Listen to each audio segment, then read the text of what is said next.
The most effective United States carrier-borne air armada ever sent into action prepares a surprise blow against the powerful Japanese naval base at Truk. Over the Truk Lagoon, trigger-happy Navy airmen have a field day. Few Jap planes are left to annoy them, as torpedo planes, bombers, and fighters come in for the kill. There's a large destroyer, a perfect target. The Navy Hellcat meets the Jap Zero. This exciting story is repeated over and over. The Jap is outclassed, torn asunder. Slow-moving freighters in the harbor of Truk are helpless. Faster vessels pour on the coal in futile efforts to escape. Here's a Jap destroyer turning sharp at full speed to avoid a bomb. Out of the sky they roar with wing cannon blazing, tearing into ships of every description. Ships that the hard-pressed Japs can ill afford to lose. 19 ships in all.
The Jap dive bomber tries to break through the barrage.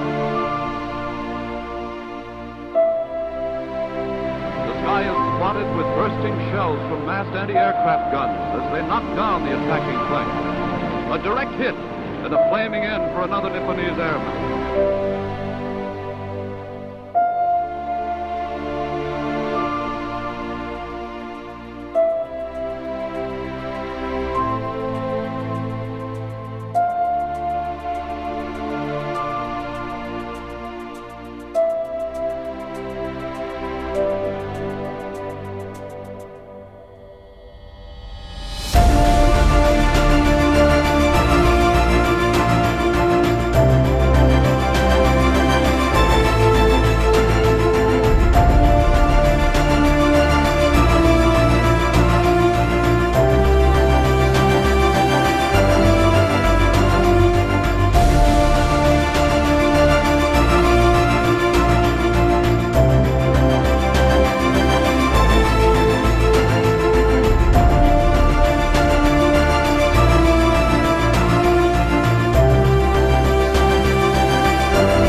American boys, taught to fly, taught to fight, taught to win. The nation thrills to the news that the Yanks smash Truk.